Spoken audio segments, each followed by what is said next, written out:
So it's great to have you all here this Sunday. We're going through this series, and I was thinking about this series and all that we're doing, and thinking about especially this message this week, which is when you're getting ready to preach a message, it's always good to be thinking about it during the week. And that was kind of pretty funny, but it's okay. Al, laugh. You're supporting me. Okay. And I thought, there's been so much going on. We've had Hurricane Dorian has been in the news for 2 weeks. Is anybody tired of hearing about the hurricane? Well, yeah, it's easy to get tired because you keep hearing about it. I know, Kevin, but it's like, it's either hear about that or hear about other stuff. And I'd rather hear about that than some of the other stuff. Anyway, the hurricane hit the Bahamas and Abaco Islands, and I have a friend, know a guy from Indiana who has a place on the Abaco Islands, and I'm sure there's nothing left. Hit the Carolinas, and they had struggles, and last I heard, it's made its way up to Canada, and so it's up there now, and I guess in the Bahamas and the Abaco Islands, it's killed at least 43 people, hundreds and hundreds missing. The devastation is just out of this world. And I saw where Samaritan's Purse is just pulling out all the stops to go down and help them. I mean, it just for people like that, it's just devastating. And currently, the Tenaja fire in California is wreaking havoc, going through, taking up thousands and thousands of acres, and maybe people's homes and things like that. And things happen. How many know that there's just natural disasters happen, calamities happen all over the world? And you get on the internet and you just punch things in and you can find out that stuff is going on. And you don't have to live very long on this earth to know that bad things happen. They don't just happen to bad people. They happen to everybody. They happen to good people as well as the bad. How many know that Jesus said it rains on the just and the unjust? It all happens. To date, it's been 283 mass shootings in the United States. And understand that Chicago alone has had 157 people shot and killed this year. 43 people shot and killed just last weekend in Chicago, just by itself. Flash floods this week in Algeria. The dengue virus has hospitalized 788 people and killed 132 people in Bangladesh so far. And we want to know, how can these things happen? We want to know, why are children abused? We want to know, why is this business collapsing and what's happening over here? Why are homes destroyed? And really the question is that we want to know is, if God is really good and God is all-powerful, then why does he allow so much pain and evil in the world? Why, God? Why? As Deb said, why is the question we ask. That's the question we're going to look at today in the week 4 of our God Quest series. The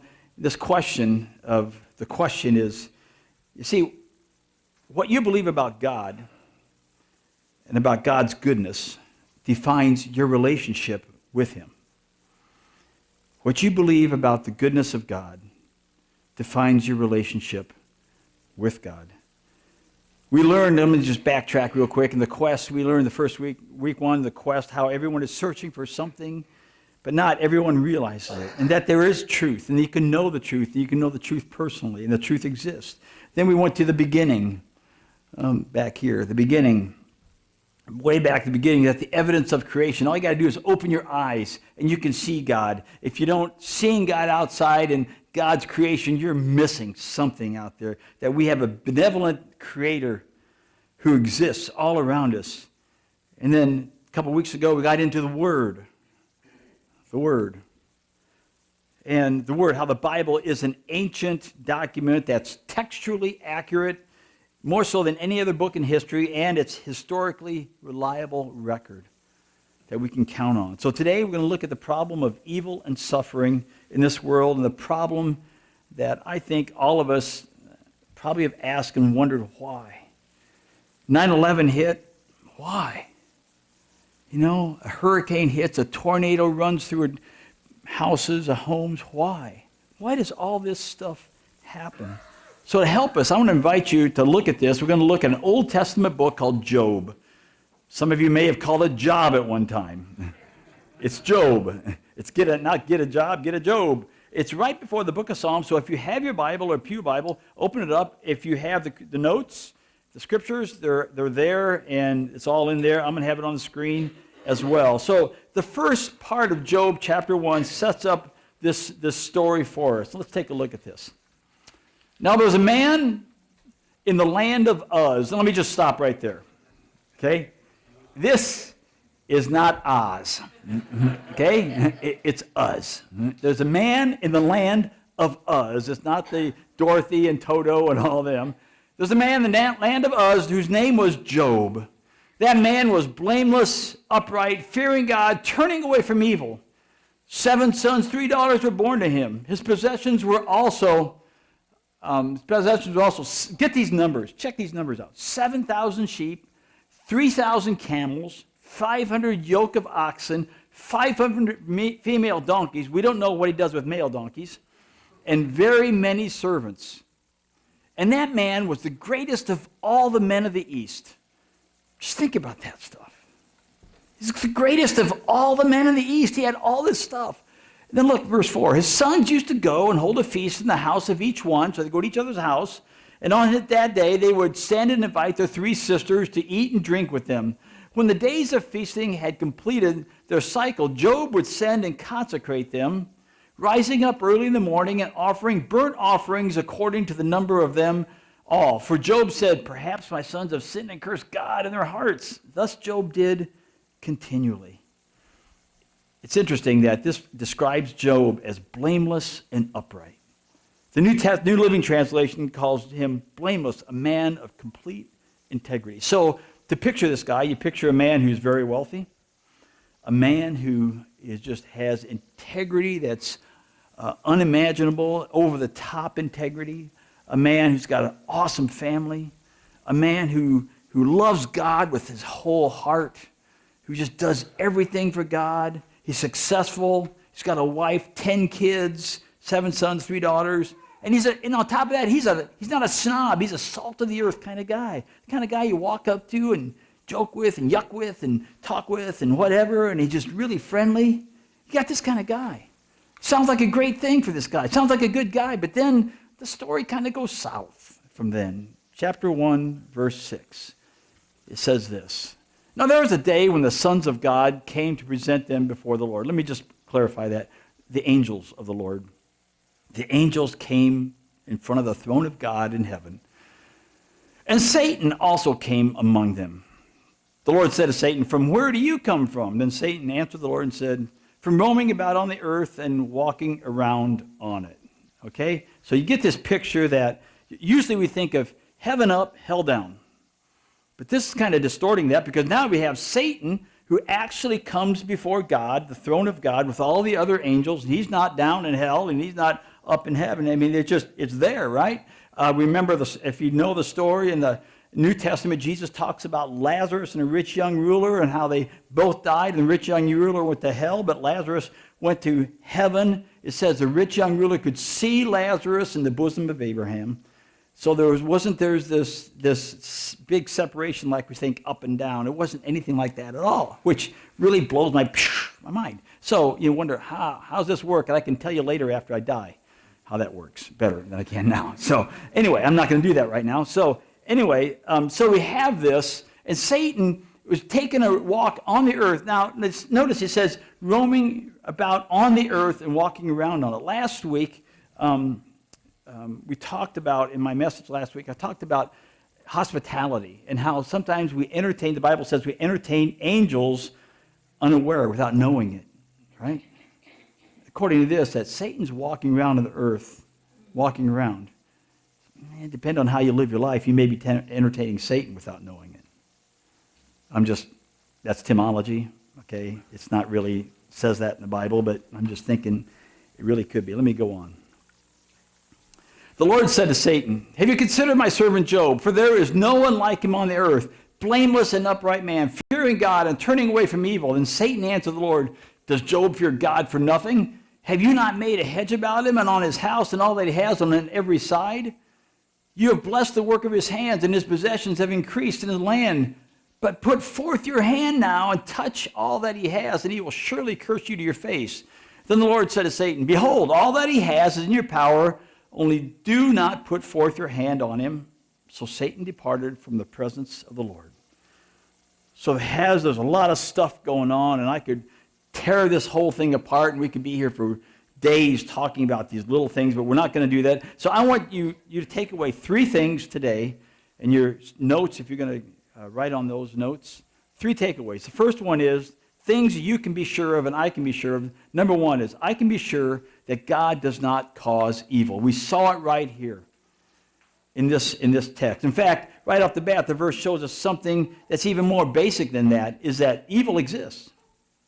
There is evil in the world, and it's alive in the person of Satan.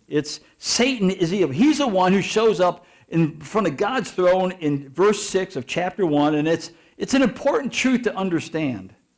The Bible is true, and we understand it as a historical book. It is factual, so all of this we take as it says.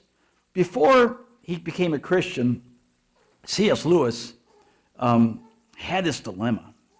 He was an atheist, and he was trying to say, there is no God, there's no such thing as God. But as he's working about this, he came up against an argument, and he hit the wall with this. He decided that if there's an all-powerful, all-good God, how come there's so much pain, injustice, and suffering in the world? And as he was arguing this, and C.S. Lewis used to get together with J.R.R. Tolkien, wrote Lord of the Rings. So you got the guy who writes Lord of the Rings and the guy that does the Chronicles of Narnia getting together, and they're talking about this stuff and battering it back and forth. And Tolkien led him to the Lord, actually. He said this. He said, my argument threw me back into another difficulty. My argument against God was that the universe seemed so cruel and unjust. But how had I got this idea of just and unjust? A man does not call a line crooked unless he has some idea of a straight line. What was I comparing this universe with when I called it unjust? So there are people who say, I don't believe in God. I don't think there is a God. And so I'm an atheist. I don't believe. That's what the atheist is. A person doesn't believe in God at all. Believe in God exists. So then, murder is not a problem. Because you have no moral standard. So then stealing from you or stealing something else is not a problem, right? Because you have no moral standard. Where does the moral standard come from? God. Way back to the beginning. We get our moral things. He put that into us, standards of good, evil, right, wrong.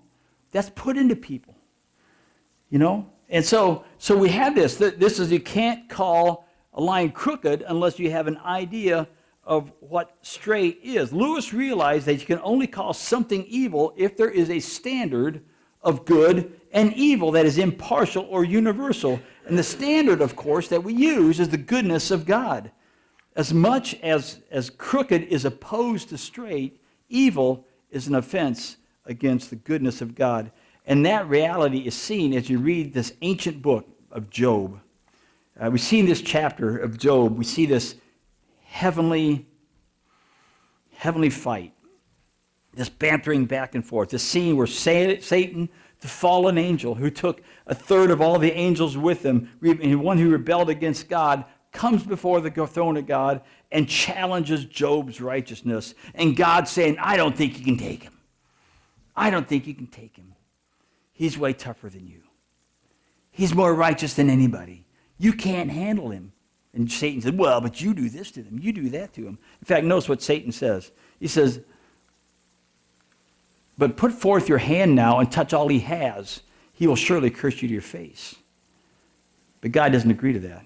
God says, behold, all that he has is in your power. Only do not put forth your hand on him. So, right here at the beginning of a book that's 3,500 years old, we're shown that God doesn't cause evil. Satan is the one who's behind it all. God says, you know what? You can take everything from him. You can do whatever you want to this guy. Just don't touch him. Just don't touch him. We'll get into this stuff in a little bit. But it's important to understand that we live in a fallen world. The first chapters of Genesis, the first chapters in the Bible, right at the beginning, show that we do that. That everything God created was good. He created the sun and the moon and the stars, and it was good. He created the night and the day, and it was good. He created the earth and the sea, and it was good. He created the fish. He created the whitefish and the walleye, and it was great. No, it was good. He created the 30-point buck, and it was amazing. He created all this, and it was good. He created Adam and Eve, created human beings, and it says it was very good. And so he created all this stuff. And everything was good that God created until a serpent shows up and human beings get together. And then we mess the whole thing up. And that shows how it is today in our lifetimes. There's evil in the world, but it doesn't come from God. It never has. There's suffering in the world, but you know what? From the very beginning, that wasn't part of God's plan. No, God's plan in the garden. Just think, if we had not had sin come into the world, ice cream would not be fattening. Just saying. If there wouldn't have been evil, as people coming there, into the world, they just blew the whole thing up. There's evil in this world, but it's not from God. It wasn't the beginning, plan at the beginning, and I'll tell you this. I've read the end, and it's not his plan at the end. It's just in the middle. There's more to this story. I'm going to paraphrase it from chapter 1, verse 13 on. First, Job learns wave after wave after wave of bad news, that his herds, his flocks, his servants, his wealth, his livelihood, all have been destroyed. So you just for a moment, picture this.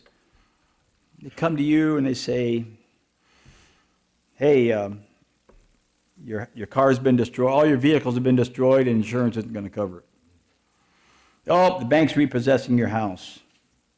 Oh, somebody got on the computer and they got into your bank account and they took everything you had and the bank's not covering it. Oh, all this stuff's gone. You lost your job. You lost it. How would you feel? How would you feel knowing that you have lost everything that you have worked so hard for to gain? We'd be going, oh, you got to be kidding me. I mean, wouldn't we? We wouldn't know what to do, right? And if that's not bad enough for Job, he gets the news, finds out later that his sons and his daughters were tragically killed. A tragedy that no parent should have to go through, but it happens, right?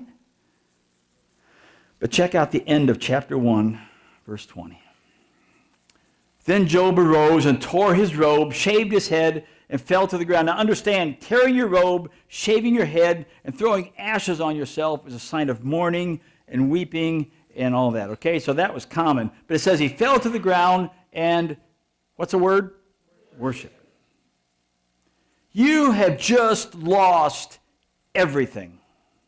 And when you think of everything, think of more, because you've lost everything. Family, everything. You would be down, but would you worship? Would that bring you to worship? Honestly, I'm just not so sure that would bring me to worship. The question of why that Debbie asked would come. Why? How come me? Why not? Why? That would come to mind. And maybe a little bit of this, God, why? You see, what you believe about God's goodness defines your relationship with him.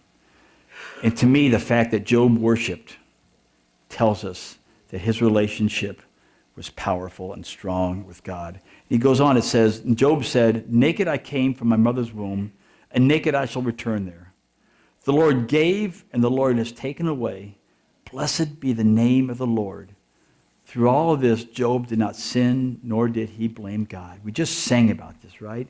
Gives and takes away. Blessed be the name of the Lord. And even the thing is that after this, all this unimaginable stuff happens, Satan's not done. He's not done yet. Check this out. The Lord said to Satan, have you considered my servant Job? For there is no one like him on earth, a blameless and upright man, fearing God and turning away from evil. And he still holds fast his integrity, although you incited me against him to ruin him without cause. Satan answered the Lord and said, skin for skin, yes, all that a man has he will give for his life. However, Put forth your hand now and touch his bone and his flesh, and he will curse you to your face. So the Lord said to Satan, behold, he is in your power. Just spare his life. Just spare his life. Those verses take us to the next truth. First is, I can be sure that God does not cause evil. Secondly, I can be sure that my perspective is limited. As this heavenly drama is unfolding in the heavens between Satan and God, Satan coming and going before God, God on the throne, Satan taunts God, God places limits on what Satan can do to Job, who's the central player in the story. Job knows nothing about it. Just imagine this. God and Satan up in the cosmos doing this, battling out, having this argument, doing this, and I'm the guy they're doing it with. I am the pawn. And it looks like the pawn's getting the raw end of this deal. But Job doesn't know that. Job doesn't have a clue about what's going on. He hears nothing about what's going on. He's not given into this. He sees nothing. He only knows about the earthly fallout of a heavenly battle. He has no idea of the part he's playing in this cosmic contest. He has no concept of what Satan is up to, or for that matter, what God is up to. He just knows that evil has happened and come upon him, and that he's hurting badly. And for him, the lights of heaven seem to have gone out. And our situation, and your situation, sometimes can be like Job's. Sometimes some of us may be suffering. Some of you here, we're pretty crowded here this morning. Somebody's probably suffering here. Some of us may be going through an unimaginable trials. Some of us may have gone through unimaginable trials. Some of us maybe aren't sure if we're going to make it, or that our faith will make it. How many know that when it gets tough, our faith is on the line? It happens that way. And I could spout all sorts. If you're here today and you're hurting, I could give you all sorts of platitudes. But platitudes don't cut it when the soul is suffering. How many know that? I mean, you can give them all these platitudes, In fact, explanations and justifications will always sound empty and hollow in the midst of evil and suffering. Maybe that's why in the entire book of Job, there is not one explanation. Not one explanation of why this is happening. It just shows us that our perspective is limited. We don't know it all. None of us can know why this person gets cancer. None of us can know why that person gets cancer, because our perspective is limited. None of us can explain why children suffer, because our perspective is limited.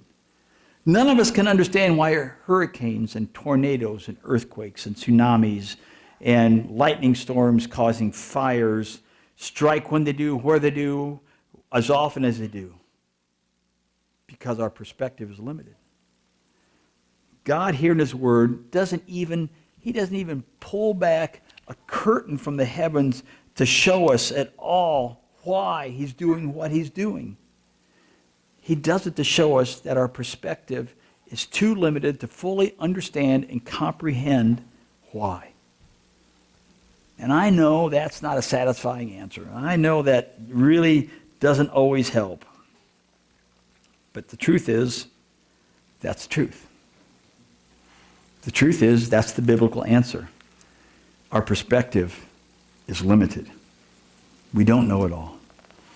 We don't have, and I don't think we could handle it if we did.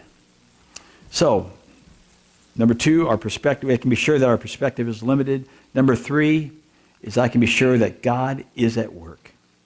After chapter 2 in the book of Job ends, the next 35 chapters are filled with opinions and philosophies of 3 friends of Job's camped around a campfire, telling him all the reasons why this is happening, and yes, his wife even coming up and saying, why don't you just curse God and die? I love you too, honey. Thank you, dear. Thank you for that word. And so we have 35 chapters of some of the greatest poetry, but some of the lousiest philosophy in history, all because our perspective as human beings is very limited. And then it happens. as you read Job, and I want to encourage you, if you've never read the book of Job, go and read it, and don't skip from chapter 2 to the end. Read all the drivel that these friends of his, quote, friends of his, are giving him, right? So he gets to chapter 38, God shows up, and God finally says something, right? And guess what? God doesn't give one explanation. And if you think about it, does God have to? God is God. He owes no one an explanation of why he's doing what he's doing. We think he does. We think, God, you let me know what's going on. But he doesn't have to. He's God. He's holy. He's just. And our perspective is way too limited to understand all of this. God doesn't give one word of explanation. But what God does in the final chapter of Job is to make a point of the fact that even though Job felt like life is spinning out of control, anybody been there? Life feels like it's spinning out of control. There's nothing I can do with it. Yeah, we know that. That God never is out of control. God doesn't get up and have a bad day. God is never worried. God's never flustered. He's not going, oh man, now what am I doing? Let Satan do that. I don't know if I can handle it. God's not doing that. God's not doing that. God is always at work. It reminds me of the time in the movie The Shack. If you've seen the movie or read the book, I'm not sure if it was in the book or not, but in the movie it was good. Mac is spending time with Jesus, and he's coming off from being with Jesus, and he's coming up to the cabin, and God is sitting there in a chair with sunglasses on, kicked back, and Mac says, oh, taking it easy, getting some time off, right? And God says, honey, you have no idea how much I'm doing right now. You make it look so easy, God. Some of us here have experienced, even in the darkest moments, that God never deserts. He never deserted Job. I think of Kathy's cousin, Scott and Nikki Troyer, missionaries we support. Nikki is just going through they've been here and they've shared and just going through some horrendous physical problems, one after another. And it's just amazing how her faith is staying strong in the midst of all this stuff. You know, God's presence in our life brings joy. It brings peace and purpose and strength, even in the middle of the toughest times. A lot of people who have suffered really deeply would say that they wouldn't trade their suffering for anything in the world because it was there in the darkness that God did some of the best work in their lives. I don't know about you, but for me, in the middle of the hard times and the difficult times, that's when I grow the most. That's when growing happens. People love mountaintop experiences. But I'm going to tell you what, growth doesn't happen in the mountaintop. It happens in the valley. It happens in the valleys. And that's how I think it was with Job, because of what Job believed about God. His relationship with God was solid, and God blessed him. In fact, there's the good news. The book ends like this, chapter 42. The Lord blessed the latter days of Job more than his beginning. Think about that. He blessed the latter more than the beginning. And he had, look at these numbers, 14,000 sheep, 6,000 camels, 1,000 yoke of oxen, and 1,000 female donkeys. And he had 7 sons and 3 daughters. Skip to verse 15. And he says, in all the land, no women were found so fair as Job's daughters. He had the hot-looking girls in the land. And their father gave them an inheritance among their brothers. After this, Job lived 140 years, saw his sons and his grandsons 4 generations. And Job died an old man and full of days. Now, I want to thought of last night after I penned my words for today. Verse 10, which is before this, in chapter 42, verse 10 says this, and the Lord restored the fortune of Job when he had prayed for his friends. I think that's really important. Because God didn't just say, okay, Job, here you go, and you got it all. It says he restored the fortunes of Job after he prays for his friends. So often, my misery, and my wallow in my misery, and my friends who gave me all this rotten advice, all this counsel that was no good, forget those guys are stooges anyway, right? And so Job prays for them. The lesson there for me is when I'm in difficult times, I need to start praying for other people. Because when I start praying for other people, I get it off of me. And I get out of the pity party. And I get all out of the woe is me. And I get out of all this. In fact, sometimes you have people who say things against you and you get upset at them. If you start praying for them, that God would do something for them, or maybe to them, but hopefully it's for them. Just depends how really mad you are. You know, when you do that and you start taking it off yourself and pray for them, what does God do? More than doing anything for them or to them or whatever, he works in your heart. He changes your heart. Because how many know when I'm down and feeling yucky like that and rotten, this is the heart that needs changing. You know, this is what needs to be changed. So God's blessings came to Job after he prayed for his friends, all these guys with this great advice earlier. And it says that God had doubled all that he had lost. In fact, take a look at this. He started out with 7,000 sheep. He ends with 14,000 sheep. 3,000 camels, ends up with 6,000. 500 oxen, 1,000 oxen. 500 donkeys, 1,000 donkeys. I'm going to tell you what, that's a lot of a manure to clean up, okay? I'm just saying. Okay, that's where my mind went. It's got to have a lot of servants for this one. But notice this. There's 7 sons before the test. He gives them 7 sons after the test. 3 daughters. One, his wife never died. You know, she's the one with the great advice. But he doesn't double. People look at this and say, well, why doesn't he double the sons and the daughters and stuff like that? Because he doubled everything else. Here it is. When Job dies,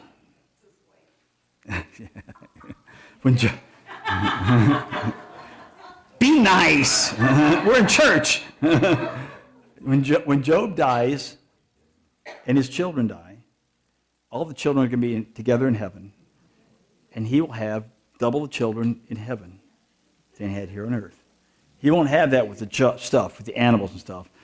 His wife, the Bible says that when you're married, you become one flesh. And his wife had never died. He never lost his wife. You know, so, and God knows he doesn't need another wife, okay? So, that's where you're going. And so he didn't need, really, seriously, he didn't need another wife because he was one flesh with her, and she didn't die at all. Now let me just say that we've all suffered to different degrees. Not everyone's suffering ends so completely, so happily, at least on earth. But I will say this, all our suffering does end. It does end. There is an end. And someday, God's promises that evil will end as well. Now, in the meantime, we might get impatient. In the meantime, the Bible says that God is at work. Understand, he's at work all the time. And his purpose is a lot more greater than making our lives happy and easy. So I'm just here to tell you that if you think that being a follower of Jesus is all about God making your life happy and easy, I'm sorry. That's another group. That's not Christianity. It's not about that. It's not about that at all. In fact, God is more concerned about your and my holiness than he is about our happiness. Right? So his purpose is about bringing his glory and leading us all into his kingdom and ultimately into a new heaven and a new earth one day that will so far surpass what's here now. It'll surpass what Job had. In fact, Job's stuff that he got is going to look like poverty compared to what's coming for us. That's what we look for, the hope. In the midst of the suffering, in the midst of the trial, understand God is at work. God loves you. And God cares for you, and there is a hope beyond this trouble.